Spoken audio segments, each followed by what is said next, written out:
Walt. Okay, well, it's great to be here. We have a fantastic panel.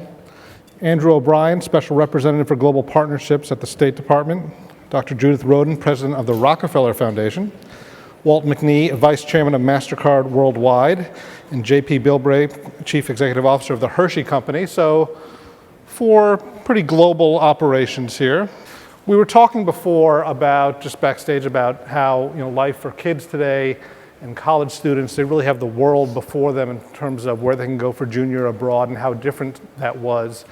And I want to start by asking a little bit about how the fact that we live in such a more global arena where everywhere in the world is open to us changes the way we approach the topic of public-private partnerships. I'll start with Dr. Rodin. Sure. Well, it's very clear that there are 3 amazing megatrends that are affecting everything, including the way we think about public-private partnerships. Globalization is one, urbanization is the second. Half the world's population is now living in cities, and by 2050 it'll be 75%.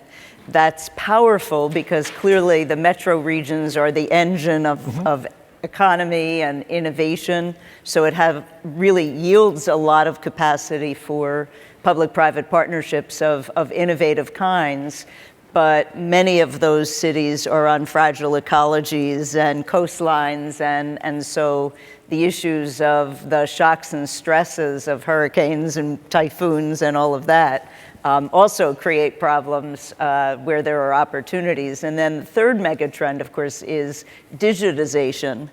And the huge technology revolution that really is transforming not only how you can partner, because often you can have extraordinary virtual partnerships right. As a result of broadband and mobile technology, and also with the penetration of broadband and mobile, the opportunity to innovate around the types of partnerships and the way you deliver connectivity of services, link your value chain, and actually reach your consumers is transformed. Okay.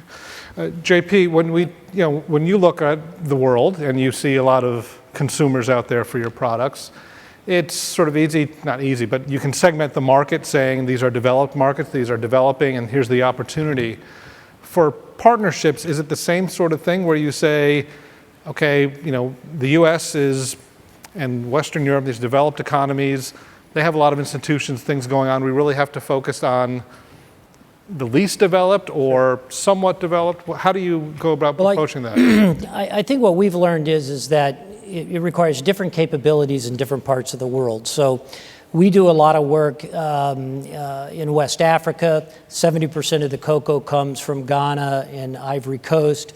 And so we observed over a period of time where you had a lot of people doing a lot of good things, but they weren't scalable and they weren't necessarily sustainable. And so we would travel there, and someone would build schools, they would have a clinic, and they would have an initiative, but those were very disconnected from some of the other things. So when we really started thinking about how we bring together NGOs, the private sector companies, and also working closely with governments, and then those people who locally really had the knowledge around how things work, what we found is bringing those together really has given us an opportunity to do projects that we think are more meaningful and sustainable.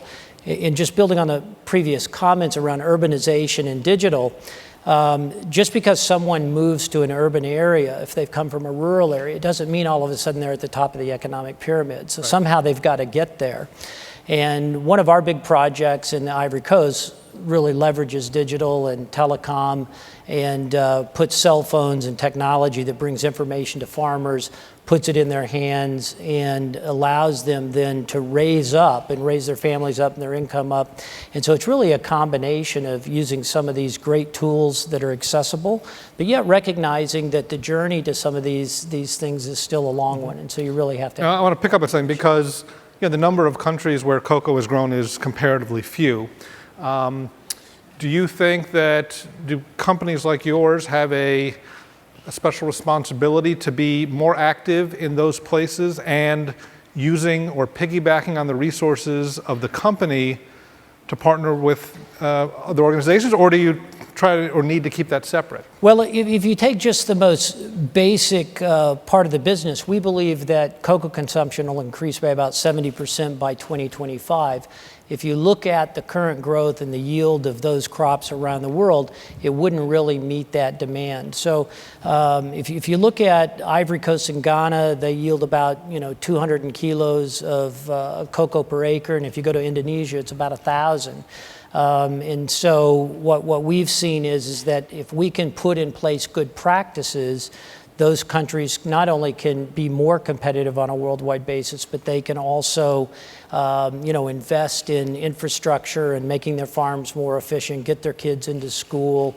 And so, we see that that's really central to our overall shareholder interest. And then, of course, if you're going to do these things and spend money, you want to make sure that you're doing things that really create social change and good. And that's where all these experts have to come together. Now, while your company is truly ubiquitous, I would think it would be very difficult to find a place where you would not encounter your services. So how do you approach, when you look at the sort of geography of the globe and where your operations are and where the needs are, focusing on certain areas? How does that decision-making process work? Yeah, we're in about 210 countries, so we've lots to choose from. But in terms of public-private partnership, the filter that we go through is just based on need. So in the developed world, use the word ubiquitous, people have full access to just about any financial instrument you can think of. But in the developing world, there are huge populations that have no access to basic banking. So that's our filter. We're trying to figure out where we can take the things we do well, and employ them in a beneficial way around the world. Okay. And what area is a particular area of focus that has sort of where you weren't doing much a few years ago that you're now doing a lot? Well, let's see. One thing that's changed is that our conversations with governments, I think, are a little more genuine now. We used to talk to governments, lawyer to lawyer. It was sort of an advocacy approach. What we've done more recently is talk to governments about their objectives. So it's a one-on-one conversation. We ask a government what they're trying to achieve, and then we go back to the office and figure out what we need to do to innovate or change our products and services to meet those government needs. And that is, so we weren't trying very hard before. What we found out, though, is that with a little effort, there's all kinds of applicability. And examples would be in Africa now, so many of the governments are trying to administer social payments in a more intelligent way. Mm-hmm. A lot of that involves ID. They don't know who their citizens are. So we did a program in South Africa recently, one in Nigeria, recently a pilot where we're providing government ID, but having a payment mechanism on the same card. So that's, just leveraging. That is done on a sort of nonprofit base? Because it seems like those are the skills and competencies that MasterCard has and is deploying to its customers and clients every day. Yeah, it's for profit. Okay. And I would say that's a huge point. To go back to sustainability, if you're trying to create something that's equitable and meaningful, we think that to drive sustainability, public-private partnership has to have some kind of economic model. We also think you have to adjust your pricing, but to make these things really sing, there has to be some kind of economics embedded. Right. And we're finding that governments understand that. It takes two to tango. We had really lousy conversations years ago. Those conversations are getting much more genuine, much more meaningful. Now, MasterCard is in 210 countries. How many countries are you in? We're everywhere. And probably including in some places where they don't know it. It's true. 211. Now, you have a global network in operation, but you are representing a corporation whose resources are maybe declining, not getting the budgets it used to. So how does this change how you do your job? Is the State Department today, compared with 10 or 20 years ago, much more likely to rely or think about strategy in terms of involving foundations and companies rather than having State Department people on the ground doing these things? That is, Dan, that's the genesis of the office that I'm in right now. And is the case for several other within the Secretary's line. We work on, we have an office for entrepreneurship and some other specific areas. So, in fact, as that what you would call traditional aid, or if you look at a Cold War model, as it's diminished, we have had the need to engage foundations, to engage private companies in these discussions. And I think the conversation has matured significantly over the last 10 years, certainly the last 5. And my partners on the stage today are great partners to the State Department, to the United States government, and they all touched on it. We all work together in different places, as is the case for many companies. They do it for corporate social responsibility, they do it for network access, and any number of reasons. So it's continually evolving. I want to poach on something that Judith said about technology and how technology is actually the great connector for what we do. And it is something we're looking at I know we're talking about youth today very broadly, but it's something we're looking at for youth. And again, backstage we were talking about the mobile phones are everywhere. And how do you use the mobile phone, not just to reach people, but how do you incorporate technology on the mobile phone for education, to talk about business, to run your business? And just earlier this week, we had a meeting, very high-level meeting with Secretary Kerry, former Secretary Clinton, to explore a virtual exchange, a very scalable, large virtual exchange program that we hope to launch later this year. And this will, if you think about the Fulbright model of bringing U.S. students out into the world to learn about culture and to bring that back, we hope to take this to 1 million students in the next 6 or 7 years, and have again, the conversation will always be different, but how do we get ahead of the curve and start to change that conversation ourselves? Now, I guess this is a particularly apropos question given what else has been going on in New York this week with the UN and what your boss has been doing. But in the Concordia Index, the political environment domain is the most heavily weighted component. And it seems like that there is, it would be great if there was a correlation between need and political stability and democracy. And it's frequently, the correlation is inverse. And so how do you go about evaluating that? Because again, the places that seem to have the most need and where you may be able to get the most uplift from a relatively small amount of labor tend to be places where the political environment is not as stable, or maybe rights aren't as respected as much as they are elsewhere. So how much do those political considerations factor into your work and kind of allocation of resources, Dr. Rodin? Me? Yeah. Oh, I thought you were asking our government colleague. Let me just step back for a moment before answering that and talk about the other sector represented here, and that is foundations and what we can offer and look to offer in a public-private partnership. We really feel that we're taxed privilege risk capital, and that we ought to be that first mover that does the pilot, that really is willing to take some of the risk in a variety of ways that then can bring in private sector and government actors with a greater degree of comfort as we get this to be something that's scalable. And we do that all over the world. Rockefeller is 100 years old. We're America's first global foundation, so we have a lot of comfort working in all of these different areas.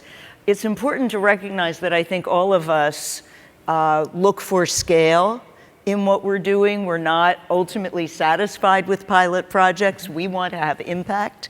And the purpose of these partnerships is really to catalyze what each sector does best and bring it together around shared goals so that you really can deliver outsized impact. And that's what makes public-private partnerships so compelling, and that's what we have learned so much over the years. So you have to have really aligned goals. Now, not every environment is stable, and there are more problems in the world that than are solvable. Mm-hmm. And so we do a very clear assessment of all of the factors that may increase or decrease the likelihood of success before we go into work on something. It's not that we shy away from a problem, but as I said, there are gazillions of problems in the world in every place. But when it comes to looking at the political environment, are there certain boxes you sort of check and say, you know, if this is the condition, we will not sort of do business in that country? We do not, because we are the risk capital. We are a philanthropy, a foundation, and we are able often to work with governments in a way that government or the private sector is not. We often have the capacity to tell truth to power in a very different way, and we capitalize on that capacity. What we are looking for is dynamism in a space, and a shaky environment can government can cut both ways if you're trying to look at dynamism and tipping points, which is one of the analytics that we do in a very rigorous way as we decide what to intervene on. Because sometimes the instability is going to give you a wedge and an edge to move into something in a way that might be much more compelling and indeed much more transformational. So the instability, the poor governance, obviously we don't want to work in places where there's so much fraud or corruption that we think our resources won't be successfully deployed. So we are always analyzing that. If I could add one thing too, the instability, the unrest, whatever it might be, just because that's there doesn't mean the other issues are gone. Mm-hmm. Women entrepreneurs still need training and access to capital. Young people everywhere still need access to educational opportunities, employment opportunities. Families still need access to the healthcare things that we may partner on, or that, you know, other health-oriented. So the need's still there. In fact, it might get pronounced in those times, and that's we do have different sort of measures for how we get involved, but we take counsel from our local post about, you know, but the need is always still there. Now, JP, you are the private in the public-private partnerships, and you are also a very big consumer brand, and one frequently sees, you know, things about entanglements between companies and governments, particularly in the developing world, particularly around sort of resources and things like that, that don't always resound to the company's benefit. So how do you and how should CEOs who also have to think about their sort of brand image back home, you know, approach this question of, hey, is this a country where we should be, can be, need to be involved? Well, I think for us, we also have to start and say what's within our shareholder interest, because we do have shareholders and you're going to be making investments. And so how can you tie that to what you're doing? So it could be pure CSR, but the world has enough issues to tackle that usually you can find these things that are, you know, relevant to your business. So we're very focused. We want to make sure that we have sustainable inputs for all of our products. And then we also want to make sure that the things that we do, we want to have tremendous focus around. And we want to make sure that those things are going to be sustainable. And I was in a meeting one time in Switzerland, and I was listening to an investment presentation that someone was making, and I happened to be with some of the government officials at my table, and I said, my gosh, this is fantastic. And the gentleman turned to me and he said, it's the first time I've ever heard about it. And so you just know that it's destined to fail, you know, in that type of environment. So we look at, are the things that we're going to be doing, can we get the right level of support around the constituents? Sometimes you have to be a leader, you have to take greater risks than maybe others on some of these things. But we want to make sure that, you know, we can ensure that there's going to be the success around the different things that we take on. We've been around well over 100 years. We've been, you know, had trading partners in many, many different countries. And so a lot of these relationships are quite long, and it takes a long time in order, you know, for some of these efforts to create fruition. But focus is so important for us because we only have so many resources that we can dedicate to the things that we do, but we want to be really serious and passionate about them. Walt, how does MasterCard approach this? Well, we take it very seriously, but your first point is absolutely true. The highest need is often associated with the worst government. We'll leave out the names, but so we don't want to be shy about it. We want to be aggressive. One thing we've found that works is dealing with NGOs. So it's very difficult for us in some countries to create long-term relationships. The governments keep changing. The situation changes. But we've found that there are NGOs, I'm thinking of sub-Saharan Africa, parts of Latin America, spots in Asia, where there's deep, deep knowledge, local knowledge. And so it's been very effective for us to partner with the NGO and let them guide us. And then we end up talking to the government with that partnership leading the way. Now, some of you are probably, as I'm looking at the audience, some people are probably not young enough to remember the first .com boom.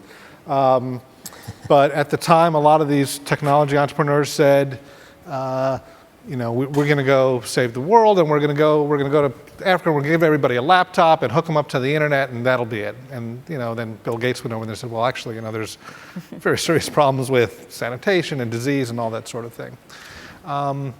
Which is sort of this question of what it is, and because someone is focused on youth, and I want to sort of ask each of you to respond to what it is that people and young people in these places need the most. Is it the basics of subsistence, vaccination, ensuring that they get to adulthood? Is it jobs and job training and work? Is it entrepreneurship and the ability to sort of create capacity to employ other people? And given those needs, how are your organizations sort of aligning themselves in those areas? And I'm expecting 3 or 4 totally different responses. Health is the fundamental beginning. Not only because obviously if you're not healthy, you can't go to school or work or anything else, but because in most places in the developing world, healthcare isn't covered by governments and there are very few insurance mechanisms. So the poorest people will spend themselves into even further poverty when there's a health episode in the family, and millions of people, 44 million people a year in the developing world become deeply financially insecure around a health episode, and 25 additional million a year spend themselves into poverty. So for us, we do a significant amount of work in health. The second issue, let's take Africa, which you mentioned. We think Africa is ripe for opportunity and for disaster. It is the continent, both sub-Saharan Africa and northern Africa, in which the demographic shift and the youth bulge has the opportunity to profoundly benefit the continent or profoundly continue to disrupt it, as we're already seeing the disruptions that are occurring. The working population will double by 2045 to 400 million, the potential working population between 15 and ages 30, the young population, and it will outstrip by 2050 China and India in terms of that youth bulge.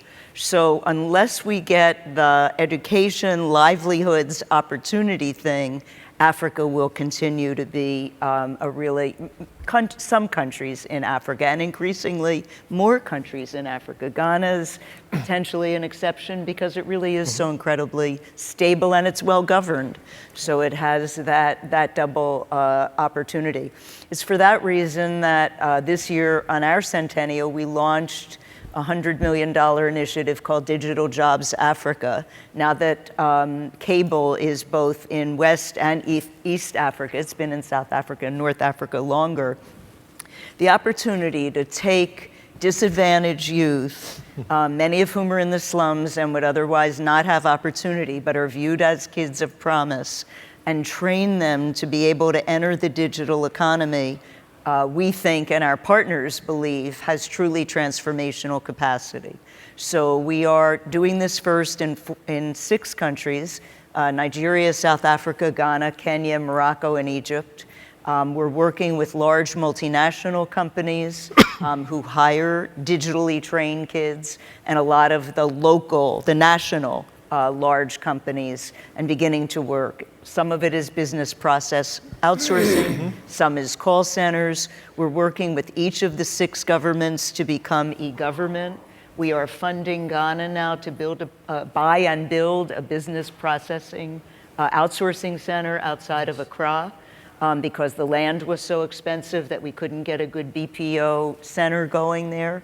And we rely heavily both on government as both an enabler through policy and as a demand buyer of these services, because it's better and more, gives them more growth potential than if they're paying it out in social services. They might as well hire these kids and employ them to get done what they need to do. And private sector employees, particularly large multinational companies, Microsoft, Intel, Cisco, are incredibly compelled by this vision because their employees want to do well, and it gives the employees really a phenomenal opportunity to mentor these kids and to be able to enable them to rise and have values. So for youth, it's health and livelihoods. For societies, it's health and livelihoods, I think, that are the most compelling. Obviously, food security, which is the other area, but I kind of link that to health. Okay, so we have health and jobs with a focus on digital jobs. For Africa. For Africa. For youth in Africa now. Yeah, and we would agree with that. There are basic needs, health, basic nutrition, and then ultimately a job.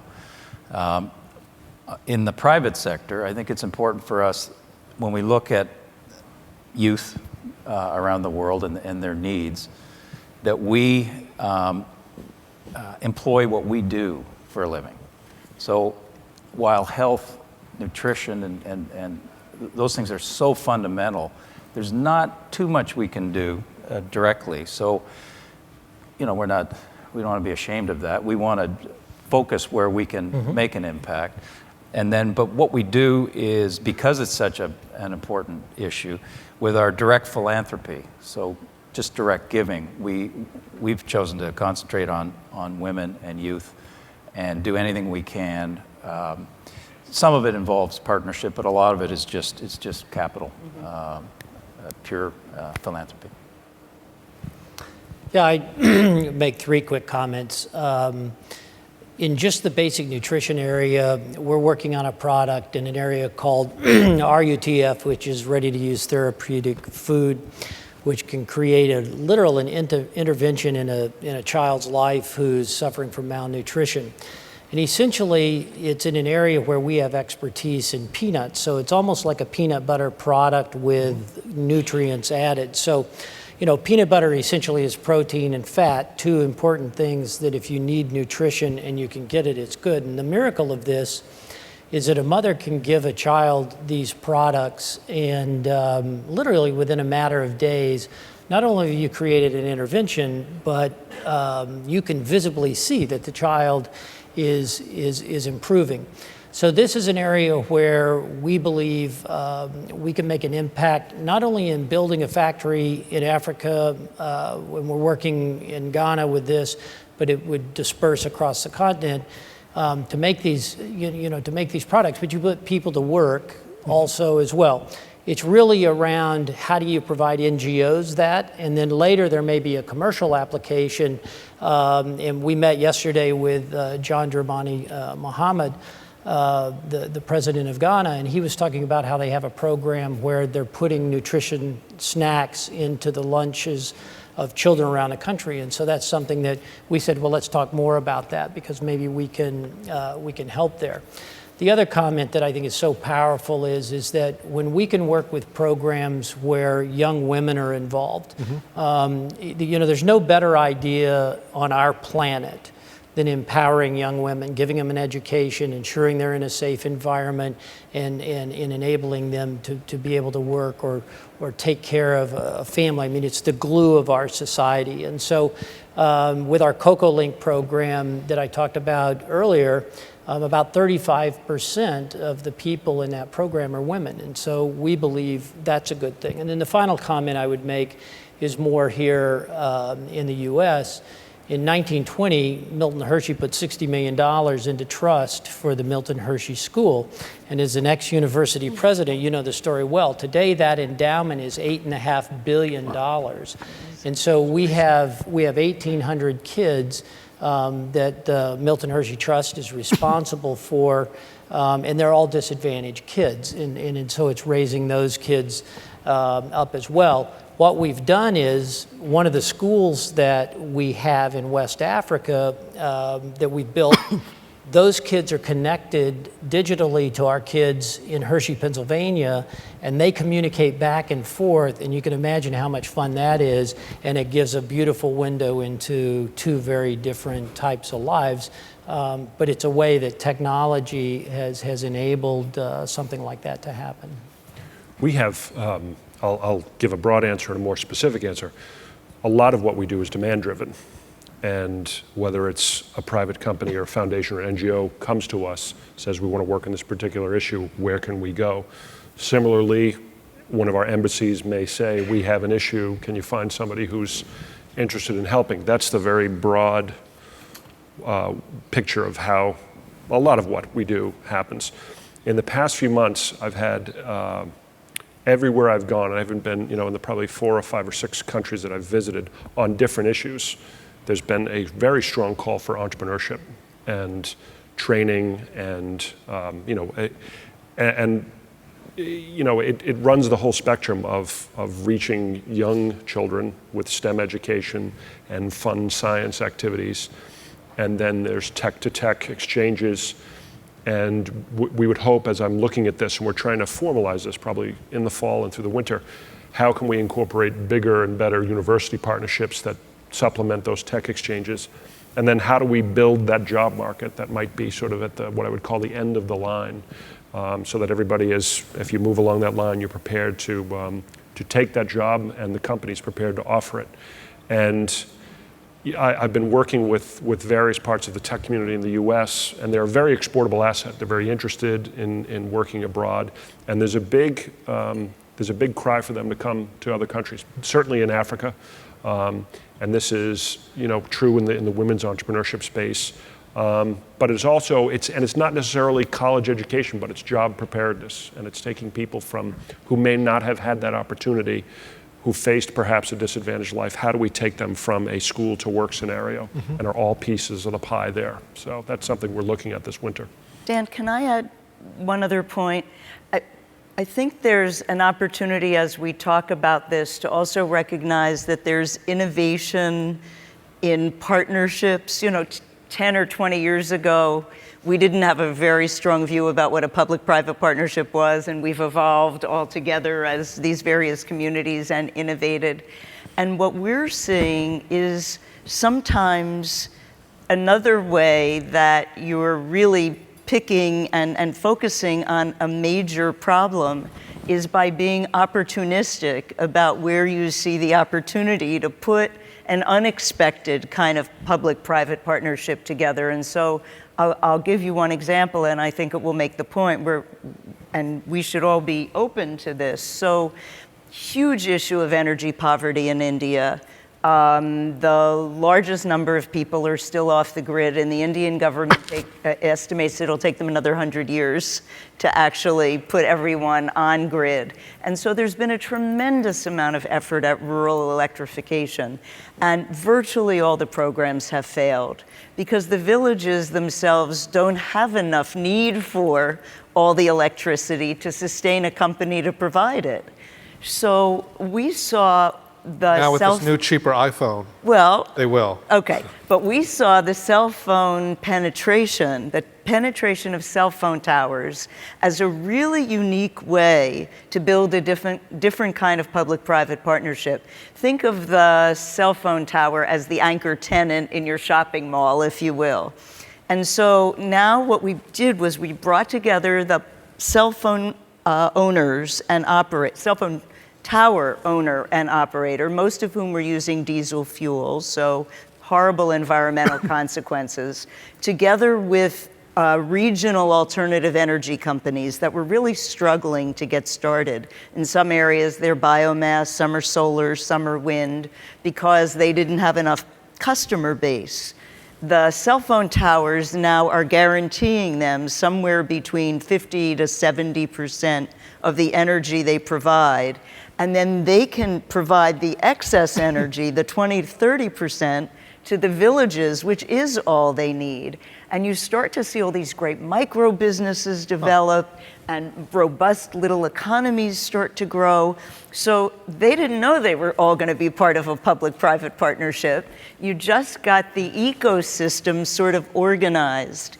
Then we, because we have some credibility, went to the Indian government and said, don't put these on grid or you're going to undercut the private sector as they're trying to develop. You have lots of places you can put the grid, don't do it here. And they cooperated. Now, I want to ask my two corporate people, because you work in a world where it's all about competition and not so much about cooperation, and frequently cooperation is actually really frowned upon. But for the sorts of things you're working on to have their maximum benefit, they have to be scalable, they have to be shared, other people have to pick them up. Can you cite for me maybe a youth-oriented program that you have worked on or that you have going on that you would like to see others who maybe operate in different countries or different regions sort of pick up on?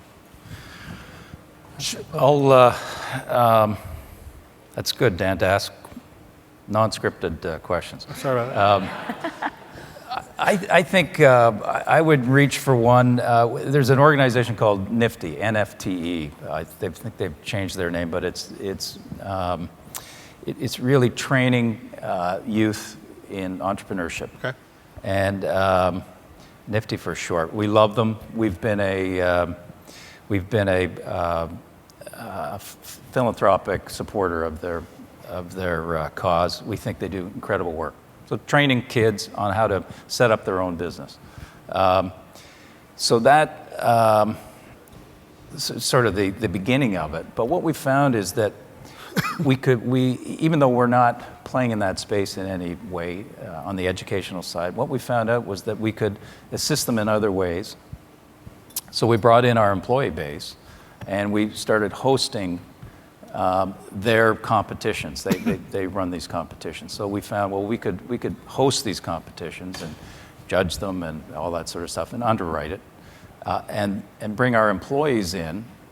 And that is a wonderful thing because then the employees get connected and we have all sorts of local connections between the employees and the organization. And then more recently we found that we could help them just with pro bono work.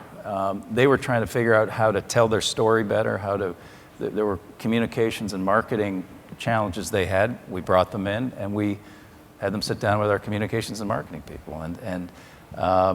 So it's interesting, it's a little bit of what Judith is saying. Rather than going in with a structured idea, just experiment, play around with it, and all sorts of good seems to come from that. I think the example I would use is a concept that is becoming more popular. You saw it more in Europe than you saw it in the US, but it's around this concept of pre-competitive collaboration. And what that really means is that there's a number of different ways where you can combine resources and activities. It can be everything from running a distribution center together to offset the cost and gain scale, to doing a project. And we've done some of these projects, especially around education, with a number of the people in our supply chain, some of them competitors and some of them different elements of the supply chain, but with their competitors. And what we've learned is that, you know, the idea is a good idea, and with all of us together, we have a far greater degree of potential if we do that together and collaboratively than if we each go on our own. And then because we focus in the education area, I really believe that we're making an impact of ensuring that you know, a lot of times these kids are walking a long distance to school and the road's bad. So, I mean, sometimes the big idea is just paving, you're not just paving, but just grading the road. So we're really trying to make sure that the infrastructure is there. There's special issues around, you know, young women making it safely to and from school. And if you can ensure that those things are happening, because if a kid misses a day of school for whatever reason, you know, they're going to be out working with the family, maybe appropriately in the fields, in an agricultural-based economy. And then sometimes it's hard to get back out of the field and get back on the track. And so, again, we think that, you know, we're providing opportunities there to ensure that people are getting an education, and that we're putting all the elements, even, you know, you can build the school, you can build the clinic, you can build the house for the teacher, and sometimes it has been forgotten in the past that you need the teacher, you know? And so in some countries, some of the numbers are quite, you know, shocking, that 70% of the teachers are illiterate. So literally, the kid goes home, they say, what did you learn today? And, well, you know, probably not a lot, because the teacher, while, you know, trying to do the right thing, didn't have the ability or the resources to impart on the kids knowledge. And so we're learning that, how do we select those teachers? How do we give them a life? What's the right time frame by which to implant them in that environment? And with all of us doing that collectively, we're having a far greater hit rate than we would have before. Dan, can I, on the competition point, and it's true, we have to all look at collaborative models, but competition's sort of fun too. And I think, you know, I've seen Procter & Gamble and Lever Brothers in different parts of Africa doing great things, hygiene programs, soap subsidized programs. You know, that's a great kind of competition. We have a big competitor. Some of you have probably heard of them. I won't mention their name, but if we start competing, in disadvantaged parts of the world, I think that's a very good thing. It may end up being something that's collaborative, but I love the idea that we go at it a little bit. Walt, if you're competing or collaborating, the State Department's happy to partner with you. And you're competing with other State Departments around the world, or other, well, let me phrase this a little differently. We hear a lot about soft diplomacy and hard diplomacy, and how China is active in many areas where the U.S. is also active, but in much different ways, you know, building infrastructure, financing projects. Is the U.S. State Department in competition with a set of actors about getting involved in these sorts of areas, or not? I don't think we are. I mean, I think, and I, you know, I'll use a trip that I had in Ethiopia early this year, and if you've been to Ethiopia or other parts of Africa, there is a lot of development from China taking place, and it's roads and trains and infrastructure, and there's large Chinese presence there. Several people, and we were doing mostly entrepreneurship work there, several people said, look, we understand that China's here, but we want you, we want the United States, don't give up on us. We want the United States here. We want to be your friends, we want to be your partners. And, you know, we don't compete. I think we all have the challenges. We all face the challenge of the growing population that's out there in the world, and how to best educate them, how to best put them to work, and bring them along to the extent we can. And so no, it's not a competition at all. And I think there's, you know, some things that we're doing in the Secretary's office. We have the Partners for a New Beginning program, which the President talked about in a speech in Cairo in 2009. It's about having a different economic dialogue with the Muslim world. And we had a meeting on that earlier this week with former Prime Minister Blair and former Secretary Albright about how to sort of address the needs going forward in those chapter countries. And I mentioned the virtual exchange initiative. So we don't compete. We may do things differently, but I think the goal is to, we're one big world, and we're all responsible for it. Now, we do have a few minutes for questions. Does anyone in the audience have anything they'd like to pose directly? Right here, sir. I believe there's someone with a microphone. Mike, right? The question's over here. Kind of cleared the room. Good job shading your eyes. Thank you. Rob Colorina, AIC Investments. We're principal investors in 20 countries, and I guess my question goes to Judith initially. Is you guys came from the West and were able to go east, and as well as presence in Africa. I can't hear you. Could you just hold it closer? Sure. My question is with respect to the expansion towards these emerging markets and towards BRICS.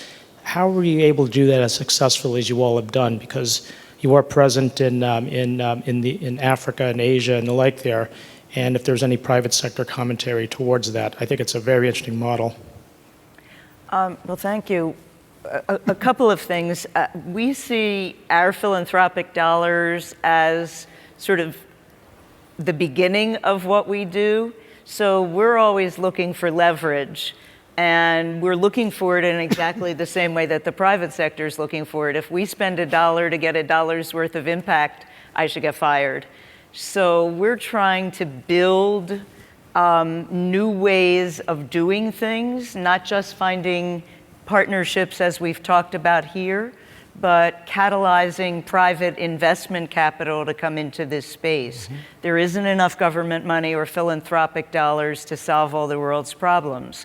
And unless we unlock the kind of trillions of dollars in private capital markets, making investments that are single bottom line, where they could be double bottom line or triple bottom line, we don't think that we're going to get to scale in-house. So we've spent $50 million just building the infrastructure and the scaffolding for the impact investing double bottom line industry to take off. Private wealth funds, pension funds now, even sovereign wealth funds are starting to take a look at that, and that has a chance to really unleash capital. The BRICS are looking at this as investors, not as places to be invested in, and we have found that incredibly interesting. There's enormous wealth in many of the BRICS countries, and we're trying to catalyze some of that wealth in countries that traditionally have been the recipients of assistance and aid to start through impact investing to really become investors both in their countries. And just one definition, the double or triple bottom line means that there's a financial return, but there's also a social and environmental return. And we believe strongly, whether the partner is a private sector company or a private investor, that no one should be ashamed for wanting to make a financial return. I mean, we think that that's part of getting interests aligned. Not every investment is a social investment, and where it can't be, that's fine. But there are many opportunities now for social impact as well. And this isn't investing in the little tiny social entrepreneur who you fall in love with. We're talking about big business line opportunities. Certainly we see it in the energy space, we see it in the IT space, we see it in the water and sanitation, in housing, where it's been used so effectively in the United States for so many years to build affordable housing using just that kind of model. So I think that's a really good way to catalyze the growing opportunity to unleash private capital worldwide. Okay, do we have any other questions? We have time for one more. Yes, please.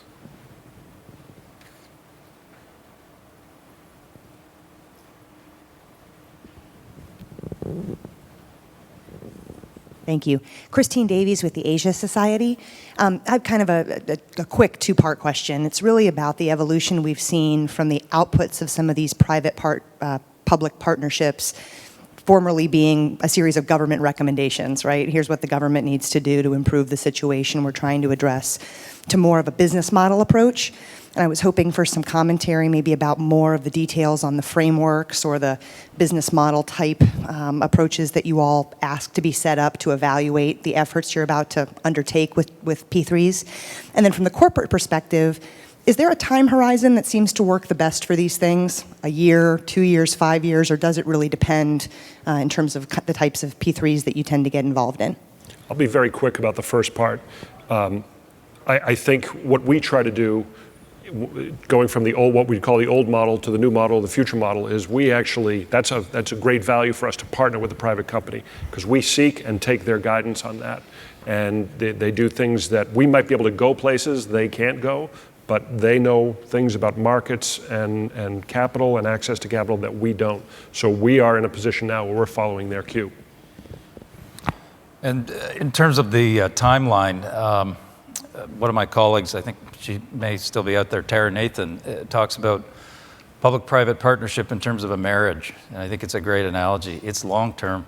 Yeah. You commit, and you don't know what the hell's going to happen. But it's a very long-term commitment, and it's going to change. It'll change over the years. So that's our approach. Well, that's a great analogy, and that's a great place to end it. Our time has run out. I want to thank our panel. I want to thank the audience for your participation as well. Thanks very much. Thanks. Very good. Thank you.